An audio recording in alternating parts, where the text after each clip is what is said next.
I'm getting married in 2 weeks and I am totally screwed. I literally need to get this off my chest. I feel like I'm going insane. My fiancée, Sarah, 28F, and me, 34 meters, have known each other for about 6 years, engaged for 1. Our wedding is scheduled to take place in just 2 weeks and I just witnessed something that is making me feel like I am making the biggest mistake in my life. Tonight Sarah and I were taking a rare opportunity to relax at home. Sarah was in the kitchen making dinner while I was out back working on one of my projects. We live on acreage and I am building a pagoda, fire pit in the backyard that we were planning on using this fall. Anyway, as you do when you're doing heavy labor, I get thirsty and come back to the house to get a drink where I see Sarah at the counter preparing dinner and talking on speakerphone. I recognize the voice instantly as my brother-in-law, Marty. Now, this is where my brain gets totally twisted. Marty asks Sarah where her sister Evelyn is as he's been trying to get in contact with her and she's not answering texts, and I hear Sarah say to him, "She just left here. She should be home in a half hour or so." It should be noted that Evelyn is Marty's wife of 5 years. I have to admit that I didn't immediately register what she had just said, because I went into the kitchen and grabbed a glass and asked Sarah, "What was that all about?" And she responds with, "Marty was looking for Evie." I see her texting and I ask her, "What are you doing?" And she says, "I'm texting Evie that Marty was looking for her." Anyway, I pour myself a drink, sit down, have a sip, and then finally my brain starts to work. First off, I heard Sarah tell Marty that Evelyn was here. Evelyn was not here, and the last time we saw her was yesterday when she came over to work on some last-minute wedding decoration stuff with Sarah. Secondly, why is she texting Evelyn and expecting a response when I distinctly heard Marty that Evelyn wasn't answering her texts? Lastly, why the hell would she tell Marty that Evelyn should be back in 30 minutes unless she either knows where she is, then why did she lie, or she is, right now in front of me, texting her to tell her to get her butt home quickly? The only conclusion that I came up with is that Sarah is lying to Marty about the whereabouts of her sister, Marty's wife, and is probably warning Evie that Marty will expect her home in half an hour. I then spent probably the next 5 hours concocting various explanations for this behavior, some decent, some downright horrible, and playing them back in my head. I wanted, really badly, to ask Sarah about this, but at the same time, if what I think is going on, then I doubted I'd get a straight answer. Which brings me to about an hour ago. I woke up around 1 a.m. to use the toilet and I couldn't resist the urge to check Sarah's phone. We both know each other's pins, so this wasn't a difficult thing to do. Anyway, I grabbed the phone, retreated to the bathroom and unlocked it, and yup. It was exactly what I was afraid of and probably what most of you were expecting. Sarah's sister Evelyn has been having an affair for about 6 months with a coworker, and Sarah has been helping Evelyn cover it up for almost that entire time. There are literally hundreds of texts between them discussing it, discussing the coworker, discussing sex stuff, really embarrassing things about my brother-in-law, and probably uncharitable, just stuff that makes my stomach churn, and here's my soon-to-be wife going along with all of it without batting an eye. I took some screenshots of the entire thread, put the phone back where I found it, and then retreated to my home office to find myself here typing it all out on Reddit simply so I can avoid the primal scream that wants to come out of my mouth right now. I am totally 100% screwed. Reddit, I cannot marry Sarah. I just cannot do it. I can't think of any reasonable excuse she could offer me about assisting her sister in this affair and victimizing not only Marty, but their 2-year-old daughter as well. On the other hand, myself, my family, Sarah and her family, have all sunk an enormous amount of money into a wedding that is supposed to happen in around 2 weeks. There is no way we are getting any of that money back. On top of that, I feel like an absolute fool. Like, how did I not know this woman was like this? And what the hell am I going to do? I can't marry her, I absolutely cannot. However, I still want to. She's beautiful and fun and kind, and I thought we had a bright future ahead of us. She's never done anything wrong to me, but I just can't see her the same now. It's like a big black stain on an otherwise beautiful picture. I just don't know how the fuck I got this so wrong, and I'm absolutely dreading doing what I know I need to do. I feel like I want to vomit or break something. Edit. Guys, you don't need to convince me to not marry Sarah. That's obvious. The wedding is off. I'm just trying to figure out my next steps and work up the nerve to do it. There's an incredible amount of pressure on me from the expectations of everyone, but I'm not going to buckle under it. I just am not relishing having to deal with the fallout, and I'm more than a little angry that I'm in this situation. Edit 2. It's 5 a.m. I have work in 3 hours and I'm running off a couple hours of sleep. I'm going to take a shower and head into work a little early to avoid Sarah and stew on this. Thanks to the supportive people here, and a big raspberry to the dillholes who keep saying I should figure out whatever good reason my soon-to-be ex-fiancé had for this garbage. Edit 3. I got into work around 7. No one was in the office, so I decided to start pulling off the band-aid, and I called my brother. He lives in Australia, so he was still up after having just put his kids to bed. It was hard breaking the news to him about this because I know he has laid out a huge amount of money for flights for him and his family to come, but to his credit as an older brother he didn't mention it one time and just backed me up. He made a great point too. He said, totally paraphrasing, "You work in a job where you have to deal with liars and scammers day in and day out. I don't blame you for wanting to have somewhere to go where this isn't a concern." He was totally right about that, and I get now why I am reacting so strongly to Sarah's participation in this deceit. He also had a great idea. He was going to take his family down to Florida to do some sightseeing and visit the parks. Well, now the kids will be accompanied by their uncle as well. It should be easy since we were going to honeymoon there as well and we were planning on meeting them for a bit anyway. I'll just rebook everything to be closer to him and his family, and I'll offer Sarah's ticket to either my sister or another family member. I haven't had time to read everyone's comments, but I've answered a few. Right now I'm just sort of making myself sick by drinking cup after cup of coffee and trying to distract myself until the day gets on enough where I can reach out to Marty. Edit 4. Just did morning stand up. My stomach is doing flip-flops from drinking about 2 pots of coffee since I got in here so early and I absolutely cannot focus and concentrate. I feel like I can't do anything really from my side until I tell Marty what I know, so I'm just going to take a sick day and drive over to his house and see if he's around. If not, I'll call him and track him down. Marty is a teacher who is on break right now and Evelyn works a 9 to 5 like me, so odds are good this works out. Wish me luck, Reddit. Edit 5. Got to Marty's house a little after 10 a.m. He had just put his daughter down for a nap and we had a long, frankly brutal talk in the kitchen. Basically, he suspected this for a couple of months now, but Evelyn has been very good at covering her tracks, obviously with the assistance of Sarah and a couple of their mutual friends. I unfortunately do not have all 6 months of text messages, just a couple of dozen screenshots I sent to myself from Sarah's phone, but I gave him what I have and offered to help him however I could. I am a field analyst in the SUE department of a mid-sized insurer specializing in workers' compensation fraud, so I know a few things and a few people. Anyway, I am now working from my laptop in my almost brother-in-law's kitchen trying to salvage whatever I can.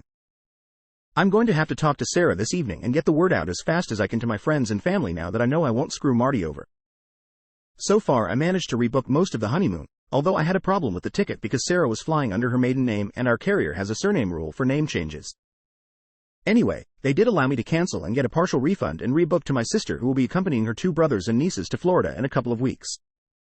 I'm holding off on canceling the venues until after I talk to Sarah because I don't want to tip anyone off until Marty gets his chance to confront Evelyn, but I will absolutely be letting my family and friends know this afternoon sometime and beg them to keep it close. I'm basically in a frenzy right now canceling stuff I can cancel, and I'm heading down to the bank in a few to open a new account and getting my bills, pay sorted out. The finances. Some people have mentioned them, but it should be pretty good. The mortgage is in my name since we were not married and I have the bigger income, but Sarah did contribute about $20,000 versus my $60,000 towards the down payment. I will have to probably pay her out that money and some portion of the mortgage payments for the last 16 months, but it could be worse. P.S. How come so many are confused regarding brother and brother-in-law? Edit 6. I am going to go silent for a while. This post has already been circulating around TikTok and has gone way beyond what I thought it ever would when I was freaking out in the middle of the night. First off, I want to say something here. I do not hate Sarah. I don't approve of what she did. I frankly find it repulsive and I'm shocked by uncovering how two-faced she can be and how she treats people, but I don't hate her. I am just incredibly sad about everything and I'm screwed. Part of my post is really the short time frame I have to work under. Basically, our relationship is in a state where I cannot get married to her, but we're supposed to get married in 2 weeks.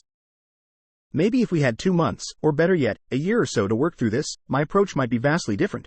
But I don't have that luxury. I have to move now. There's just no way I can enter into marriage with the state our relationship is in now, so I'm not going to. End of discussion, guys.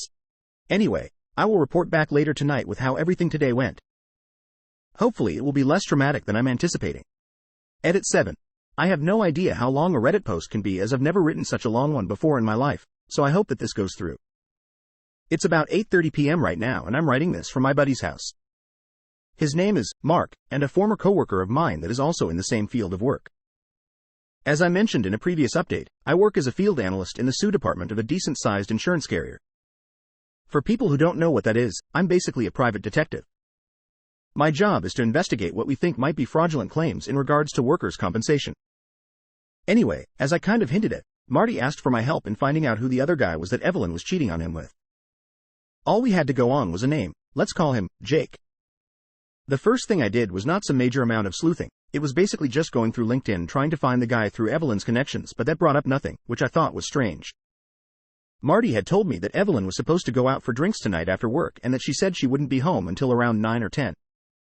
He didn't have to tell me what he suspected since I pretty much understood right away. I told him that I would help him, but he needed to come with me. I then contacted my buddy Mark, explained the situation to him, and had him agree to meet us later in the day. The first thing we did was drive over to Marty's parents' house so that they could watch their granddaughter. I don't know what Marty told them as I waited in the car. After that, we went to Evelyn's place of work. It's one of those large commercial strip mall type centers with all of these nondescript offices in a row and a large, non-gated car park. We drove around until we found Evelyn's car, and then I had Marty unlock it with the second set of keys. I then gave Marty a voice-activated recorder and a GPS tracker to place in the car. Once done with that, we left, parked a bit down the street, and waited for my friend to arrive and for Evelyn to leave the business. Mark shows up about 20 minutes later, hops in the car with us, and around an hour after that Evelyn comes out of her office with two of her girlfriends and a tall, younger-looking man with sandy blonde hair. They are obviously holding hands, and I'm like, damn Evelyn, you're making it easy for me. I take a couple of pictures from the car and then wait for Evelyn to leave in hers, and I start tracking her. At first I thought she might go right to a hotel or something, but she didn't. Instead she drove to a reasonably nice bar and grill in a nice section of town and parked on the street. I drove by her as she was getting out of her car and entering the establishment, and then found my own parking spot and went over the plan. First we sent Mark in, since no one knew him. He had basically two jobs. First, try to get any compromising pictures he could of Evelyn and Jake, and second, to be my alibi. Marty and I waited in the car for around 20 minutes until I got the first in the series of text messages from Mark. They were pictures of Evelyn and Jake making out in front of their two female coworkers. Marty's suspicions right. They were helping Evelyn hide the affair from him. He was obviously very upset and angry. Evidently one of the coworkers is married, and as a couple they are good friends with Marty and Evelyn, both of them having toddlers around the same age. I ask Marty if that's enough for him, but he says he still really wants to know who this guy is. I try to tell him that we can find out later, but he's practically begging me at this point, so I tell him to wait, text Mark that I'm coming in, and then enter the bar myself.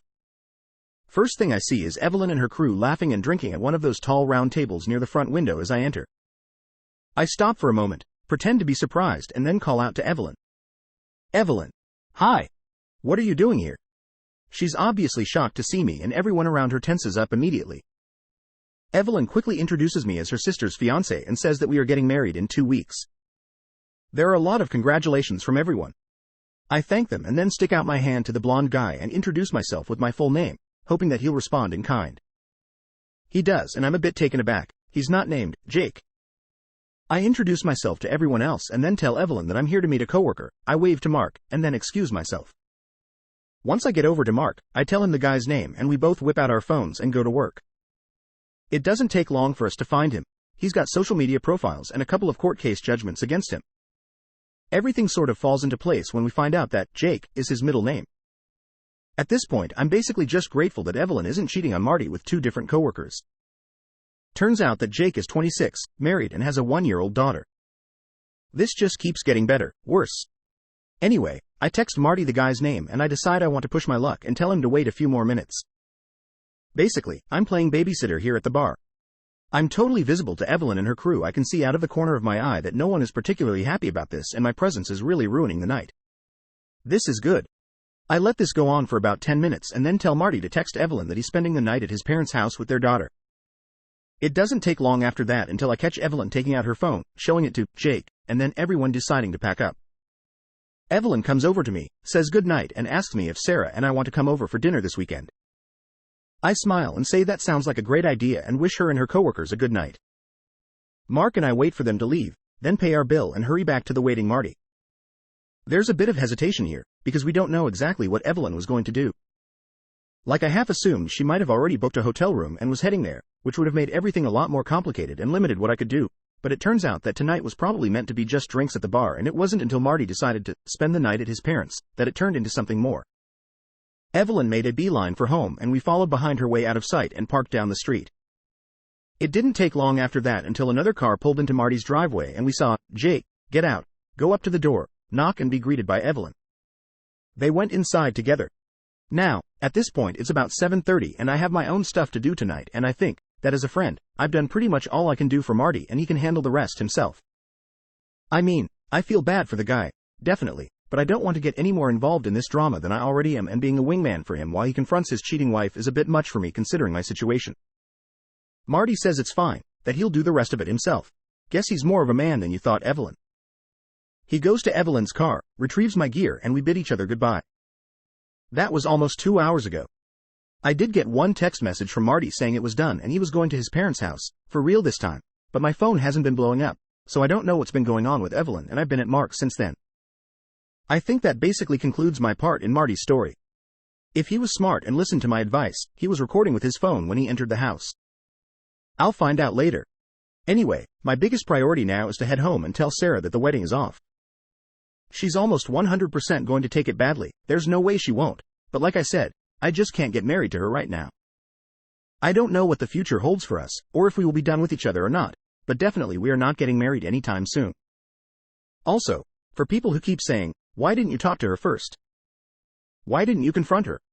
I have to say, are you people stupid?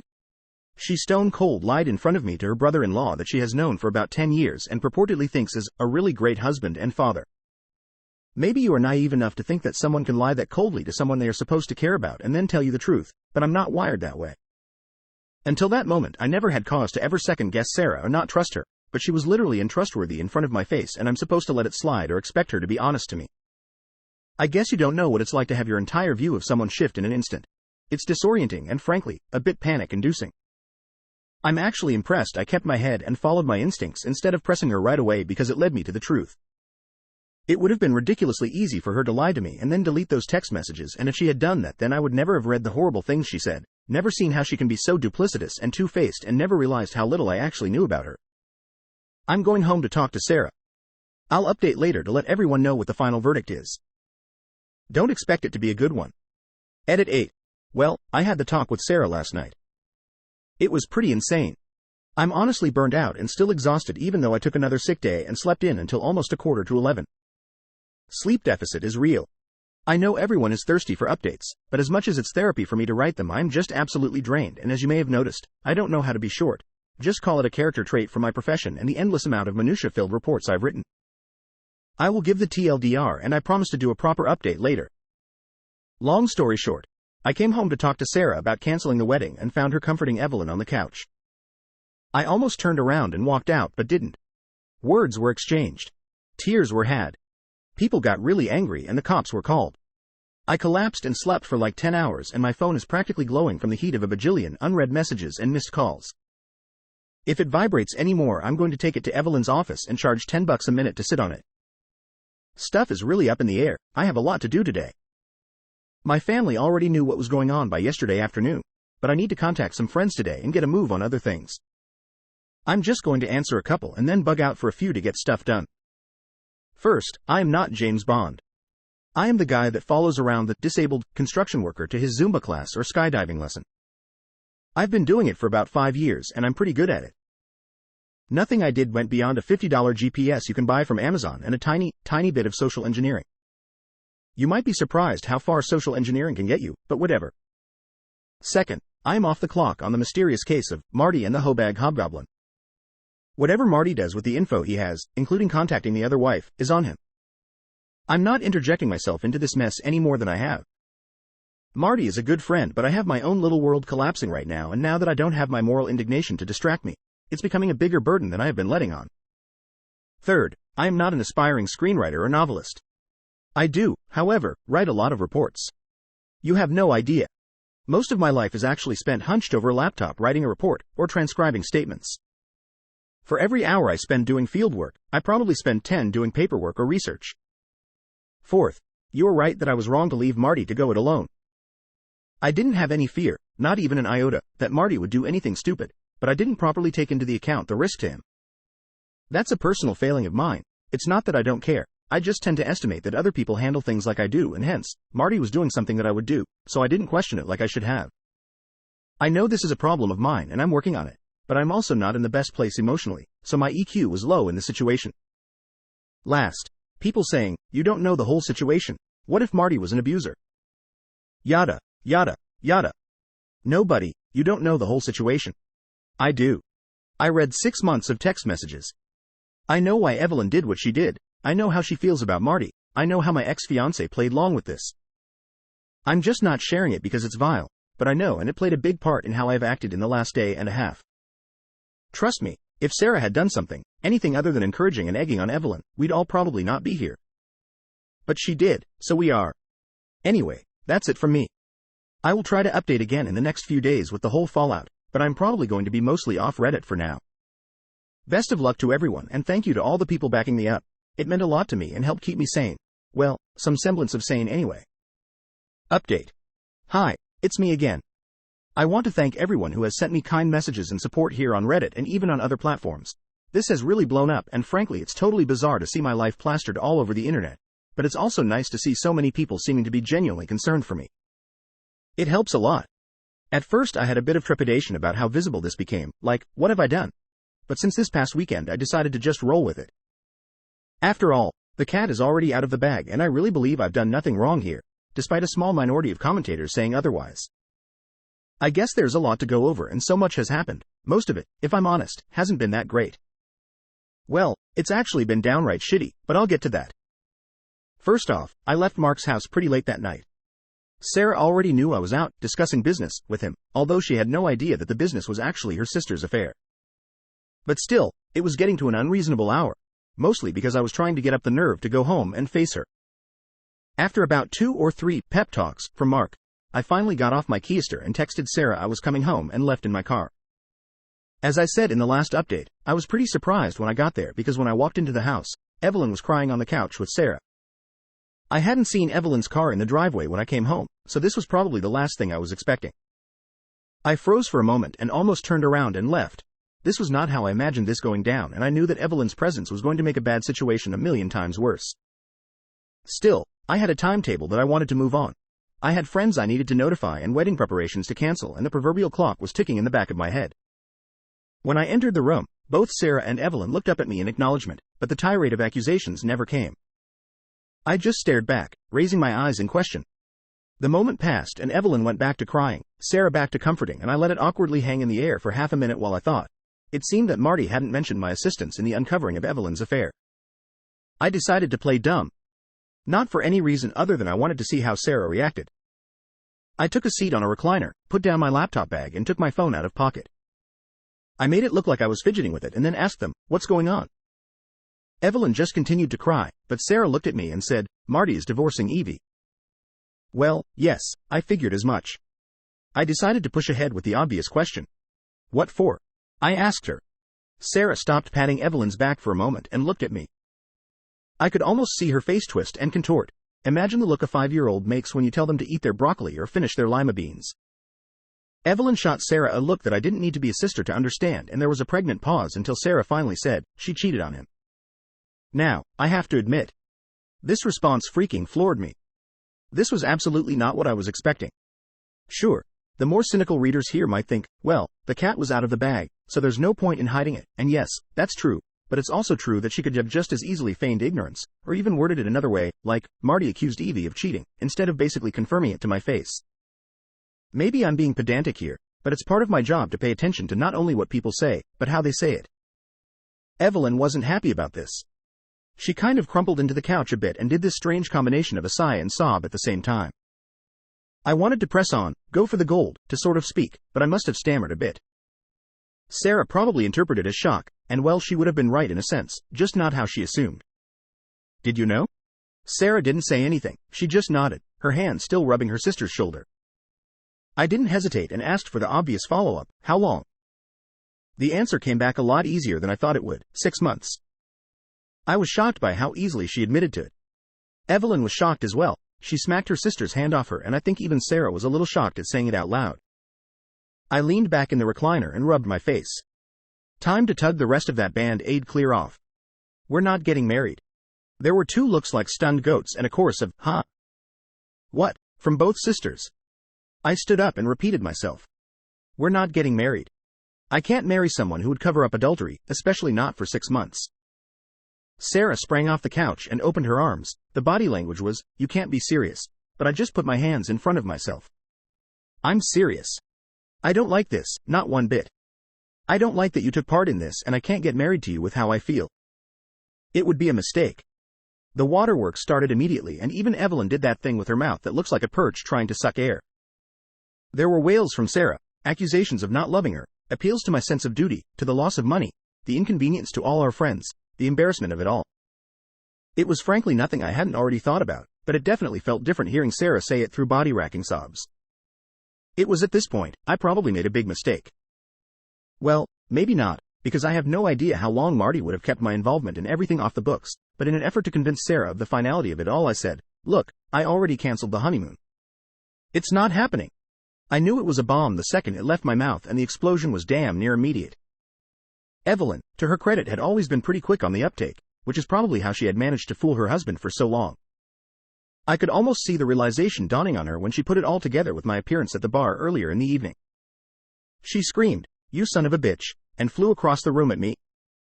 Now, I'm not a huge guy, but I'm no slouch either, but the force that Evelyn flung herself at me had me staggering backwards, and I barely had enough time to get my hands up before she started raking my face with her fingernails.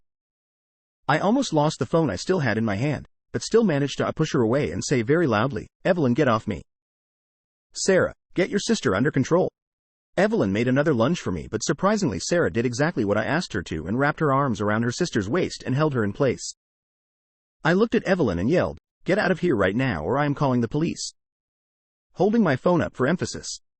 Sarah asked both of us to calm down. She said to me, She doesn't have anywhere to go right now and Marty took her car keys." That explained the lack of a car in the driveway, but I didn't care. I was 100% through with Evelyn, and I was going to make sure she knew it. I marched into my home office and locked the door and dialed the po-po. I told them I had been attacked by my fiancé's sister and had locked myself in my office, that I was bleeding from my face, Evelyn had scratched me pretty good along the inside of my left eye, and that my vision was blurry and I feared for my life. I even told them that I had recorded the entire altercation on my phone. Just as I was finishing up my conversation, Sarah comes knocking on the door. "OP, please come out, we need to talk about this.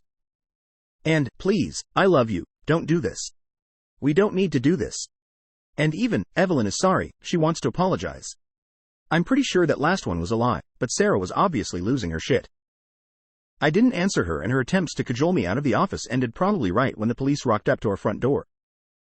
I could hear Sarah talking to them, and I decided to come out. The cops were two males. One of them looked younger than me, maybe around Sarah's age, and the other one looked older and more annoyed about life in general. I introduced myself, pointed at Evelyn, stating that she attacked me, and offered to show the cops the recording I made. The younger one asked me if I wanted to press charges. I said yes. He asked me again if I wanted to press charges. I said yes again. At this point, both cops looked at each other, and before the young cop could open his mouth again, I said, "Yes, damn it, I want to press charges. I have video evidence, and this is going to court, or else I'm going to call up your boss." I dropped his name here, and asked him to come down and do it himself. I think they were pretty surprised that I knew his name, not that we are friends or anything, but given my line of work, I spend plenty of time interfacing with local law enforcement, and I have met most of the brass, or talked to them on the phone a couple of times in the last few years. Honestly, at this point, I was getting pretty hot under the collar, and while I get what these guys were thinking, I don't agree with it at all. Facts are facts. Sure, I might not be bleeding out on the floor, but Evelyn assaulted me in my own home, and I wanted her gone. Thankfully, the situation didn't immediately escalate, and the two officers handcuffed Evelyn and put her in the back of the patrol car. She was squealing and crying like some sort of gibbering maniac the entire time. Sarah wasn't much better. She just kept going, "No, please, no," over and over again. At this point, the younger cop circled back and asked us if everything was okay here. I just told them I was going to bed. He asked Sarah again, and she didn't immediately answer, so he goes, "Is everything okay here, ma'am?" It was clear what he was fishing for. At this point, I really disliked this guy, but I bit my lip. Sarah finally realized that the cop was addressing her, and she just nodded at him. Obviously, the guy is not satisfied with this and starts to ask her again, at which point I interject and say, "If you want to go on a fishing expedition, you might want to do it over there on the lawn where my doorbell camera isn't recording you." I think at this point I had pushed my luck with this guy one too many times, but what could I do? I think I was probably about 30 seconds from getting the cuffs slapped on me until his partner came up and basically pulled him away. He was an older man, probably in his late 50s, and probably didn't want to process 2 arrests right at the beginning of his shift, especially when one of them was obviously going to be more trouble than it was worth. I'm pretty sure he talked him out of it, and they left, carrying Evelyn away and hopefully out of my life forever. At this point, I'm thinking about if I want to stay here or not. The fact that my parents live a couple of hours away combined with the thought of about how poor I am going to be in the short term here ruled out either their place or a hotel, so I just decided to sleep in the guest room. Sarah made some futile efforts to get me to engage with her in conversation, or to sleep in our bed, but I just told her we'd talk tomorrow and that I was tired and didn't want to be disturbed.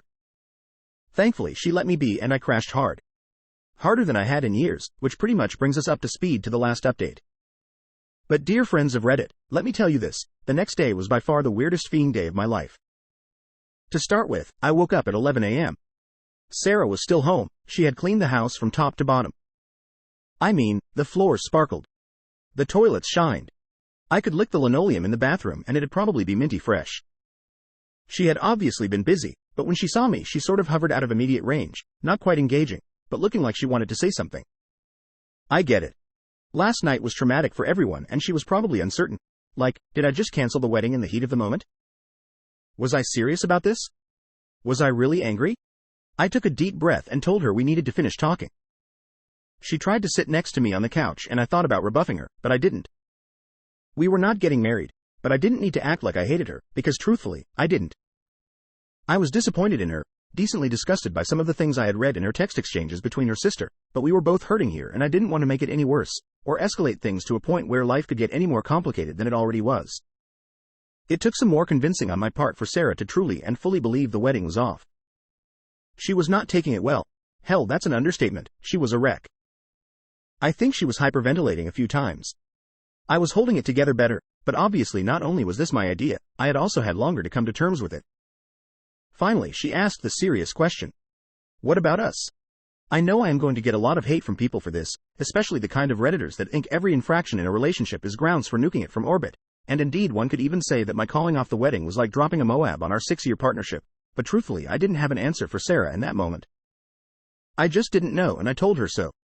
I said, I read all those text messages and it showed me a side of her that I didn't know existed and that I wasn't certain about her or our relationship anymore. I said I couldn't understand why she would go along with Evelyn putting down Marty and joining in, and even egging her on and cheating on not only him, but their daughter too. She just kept saying, I know, it was wrong, I know. I asked her for an explanation, but she couldn't provide one. She just said that she got carried away, and that she had to choose her sister. I told her that I thought a good sister was someone who kept you on the straight and narrow and didn't give you a free pass to be a douchebag. She agreed with me and said that she would do better, but that Evelyn had always been the boss when they were kids and she was always the follower. I get this. I have an older sibling too, and while I'm a bit more independent, I also spent the last 18 years of my life with him living on the other side of the planet except for the odd, occasional visit around Thanksgiving or Christmas. But still, maybe I had a leg up on Sarah because my older sibling was a decent guy while Evelyn was a piece of trash. Now here's where I get the second major fiend shock of my life in like 48 hours. Sarah says to me, it's not fair. It's not fair. What's not fair? I ask her. You were sexting that bimbo wife Mandy girl on Instagram last year and I got over it. I was so hurt, but I got over it. Why can't you get over this? Why? Huh? What? What the hell is she talking about? Who is this bimbo wife Mandy? Like I have no fiend clue. I ask her if she was high or having a psychotic break. Like, okay, that was mean of me, but I have absolutely not been doing cybersex or sexting or whatever with anyone, especially not some Instagram girl. I'm protesting pretty loudly at this point and Sarah is yelling at me through her tears, telling me that she saw the messages last year and that she decided to not confront me because I had stopped it. Evidently she had been checking my socials from my home computer when I am at work, which should have been really boring because I have only family and a couple of work friends on there. I try to make this case to her, offering to let her log into all my accounts and check for herself, but she's just calling me a liar and a pervert and all sorts of shit. She starts throwing stuff at me and so things are getting out of hand and I tell her that if she throws one more thing I'll have her taken out of this house just like her sister. She swears at me and stomps off to the master bedroom and slams the door. Now, at this point I'm so damn confused I barely know what to think. I head into my office, fire up my desktop and type bimbo wife Mandy into Google. Sure enough there's an Instagram, a Twitter, a Reddit even and of course, an OnlyFans. I click on one of the Instagram links and up comes a post of an extremely busty woman, like clearly pushing the limits of science and technology and oh guess where she's from? Australia. Well everyone, remember all the nice stuff I was saying about my brother? Guess who was staying with us last Christmas all the way from Australia? Guess who I told, sure, go ahead and use my office computer to play games if you have jet lag. As far as I can tell, my brother, after his wife and kids went to sleep, logged into either Insta or Rev or something and was probably paying money to sext with this girl. What a great fiend guy.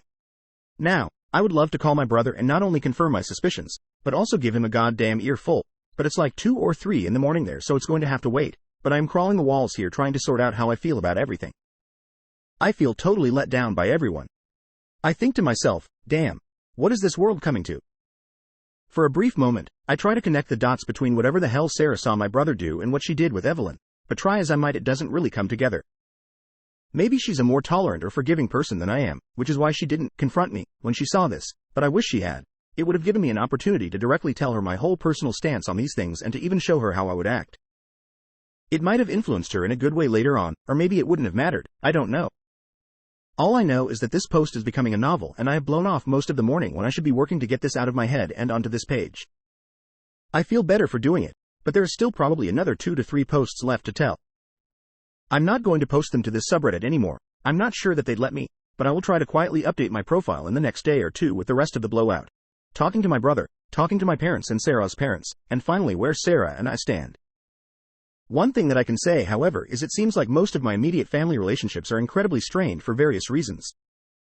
My parents are largely supportive, but that's becoming less so now that the reality of the financial loss is setting in.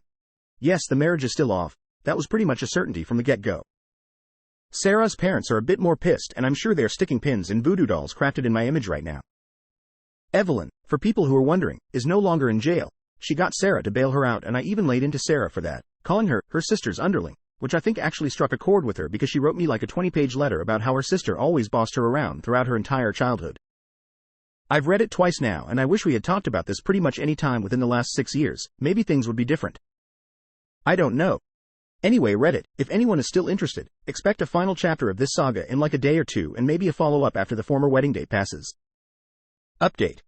Sorry this update took so long to get around to, but to be blunt, after the chaos that happened initially started to die down and my state of hypervigilance started to dwindle, I found myself sinking into a deep depressive funk that sapped most of my will to do almost anything, and recounting the shitshow that is my life became really unappealing. However, the date for the wedding has now come and gone, and I'm on vacation with my siblings and my brother's family and starting to really feel like most of this is behind me. So anyway, on to the updates. First off, since this is the thing that seems to really bother people, my brother and his wife are doing fine. Like I said in my last post, I urged my brother to tell Karen about his, what do I call this? Sexting? With the Australian girl known as Bimbo wife Mandy, whom, by the way, is a very lovely person.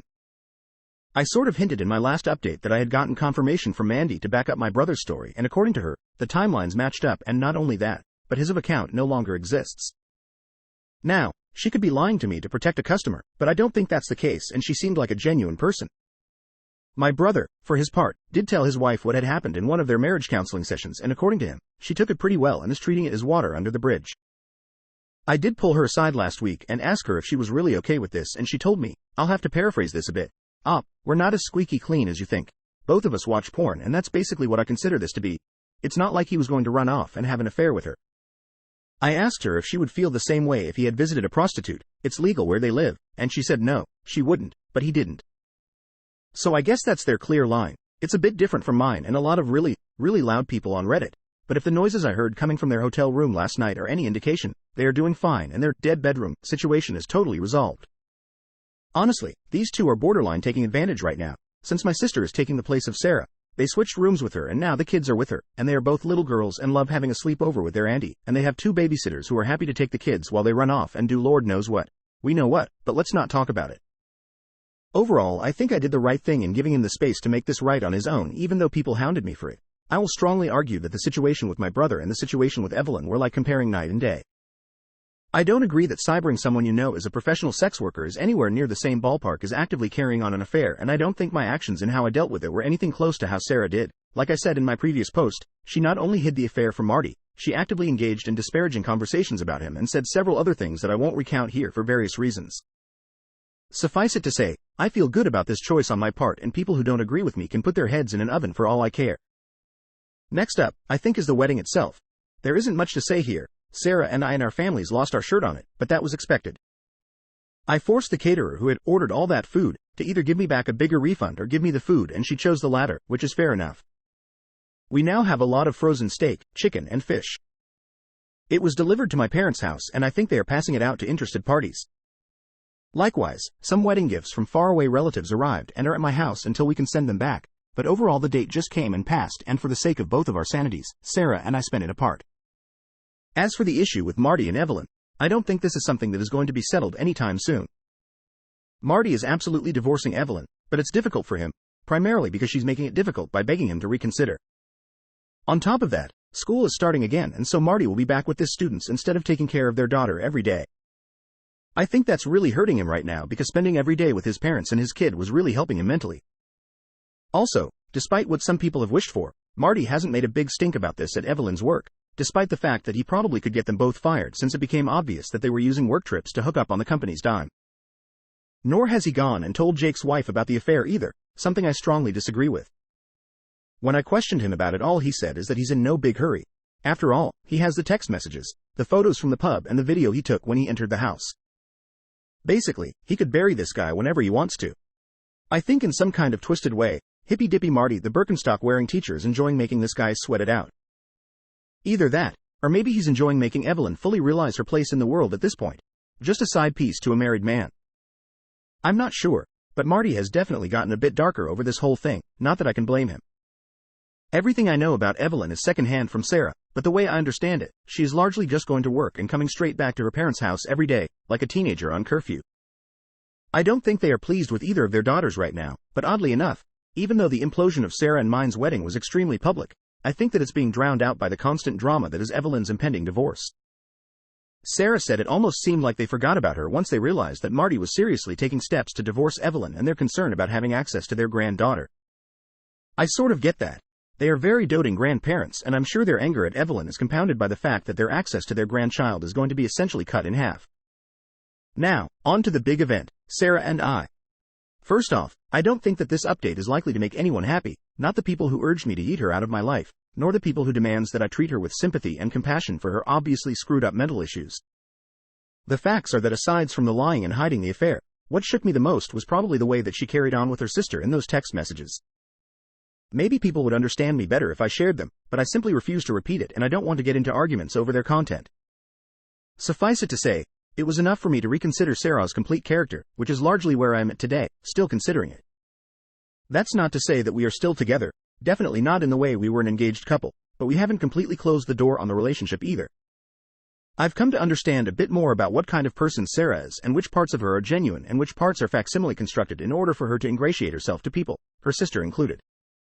Basically, it helps to be able to put a name to what is going on with her, this people-pleasing behavior. It helps more to understand how it started, her family, with copious examples retold to me, and it further helps that she is actively seeking help for it.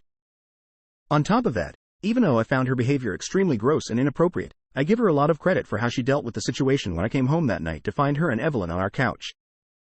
She didn't lie, she didn't minimize, and she largely took accountability for what she did. Remember, at the time she didn't know that I had seen her text messages with Evelyn, and she definitely could have tried to omit her participation, or minimize it some way, but she didn't. She was truthful to me even when she knew it would make her look bad. That actually counts for a lot in my book, which is why I'm looking at simply changing the chapter instead of closing it.